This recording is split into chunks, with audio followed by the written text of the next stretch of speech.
America's Competitive Exchange on Innovation and Entrepreneurship aims to increase competitiveness in the Americas by growing its network of innovators and entrepreneurs. On day one, the 10th Americas Exchange launched at the Vault in San Francisco, California on Sunday, October 21st. The Vault is a full-stack innovation ecosystem with a global network of startup accelerators and collaborative workspaces. Here we learned about the best practices and policies that make the Northern California region so strong. Throughout the day, participants got a primer on how different partners at the city, state, and federal level work together to advance the hemisphere's economic goals. Day one ended with a reception with key partners of the Americas based in the California Bay Area. Day two started with a visit to QB3, the University of California, San Francisco's hub for innovation and entrepreneurship in the life sciences. The group also learned about Skydeck, the UC Berkeley Accelerator, and their unique venture capital funds, as well as their exploration into possible overseas expansion. The delegation then visited Cisco's Customer Experience Center and learned about the key elements that make Silicon Valley successful and how international partnerships can further enhance American competitiveness. Afterwards, the group visited NASA Ames Research Center and learned about its public-private partnerships in research, commercialization, and entrepreneurship. The delegation also heard from the U.S. Patent and Trademark Office about the vital role intellectual property protection and enforcement. We also toured the facility and saw its Future Flight Central and NASA's Advanced Supercomputing Facility. Later, the delegation heard about the local community and university partnerships and its role in growing the technology entrepreneurship ecosystem and the organic farming revolution in Santa Cruz. Day two ended with a reception where the group also met with city officials and local industry partners. On day three, the delegation learned about Salinas Valley's experience building their ag-tech industry from the ground up. The group heard from organizations creating the ecosystem to support new technologies and startups, and then had a tour of Taylor Farms, North America's leading producer of ready-to-eat healthy fresh foods with sustainable growing practices and 17 operating companies in the United States and Mexico. Then, at Hang Estate, the delegation learned about how the vineyard uses technology to grow and harvest their grapes. Afterwards, we went to Hartnell College and saw how they are partnering with industry to prepare students for in-demand jobs. Day three ended with a dinner at the picturesque Monterey Bay Aquarium, where the delegation heard from Congressman Panetta and the city's mayor, as well as networked with local university and industry officials. No one country or no one company can single-handedly solve some of the technological challenges on the horizon, nor solely reap the economic benefits associated with solving those challenges alone.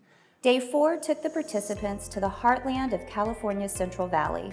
The group began in the city of Los Banos, where we were enthusiastically greeted by the mayor, local leaders, companies, and workforce development programs who demonstrated the community's efforts to grow a diverse, healthy economy while maintaining sustainable farming and water practices.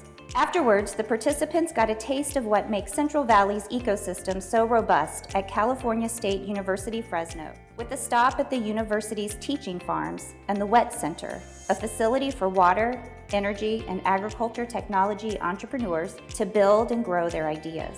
The day continued with tours of Bitwise Industries, a campus for technology companies, and the Product Incubator Shop, a business incubator where participants got a flavor of what Fresno is doing to attract entrepreneurs to the region. Day four ended at the Museum Arte Americas, the region's largest Latino cultural arts center. On day five, the group began the journey to Sacramento, California's capital. We stopped at an almond orchard along the way, and the Almond Board of California talked about sustainable pest management. Upon arrival in Sacramento, the group was welcomed by Sacramento Mayor Darrell Steinberg and Congresswoman Doris Matsui at the Golden One Center, home of the NBA Sacramento Kings, and a great example of community-driven public-private partnerships. Next, the group went to the Urban Hive, a local co-working space where they saw what Sacramento is doing to develop a thriving ecosystem for startups and growing businesses across all industries. Participants spent the last day of the program learning about how California is fostering international partnerships. U.S. Representative Ami Bera and a gathering of California's policymakers hosted a roundtable discussion on how the state works with the federal government.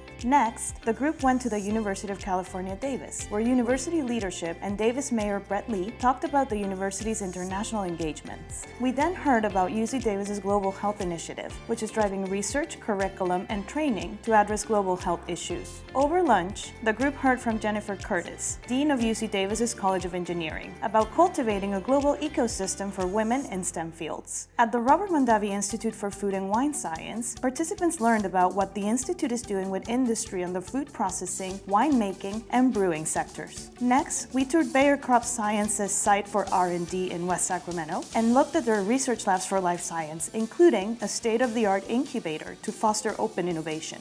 The program concluded at the California Museum, where the group reflected on the week's events with local partners and program organizers. Certificates were given to all the participants, thanking them for their partnership, and the next ACE was announced. See you in Puerto Rico for ACE 11. After this program, and how we can work more collaboratively together with the organizations like OAS and others in the region to increase the collaboration amongst the nations.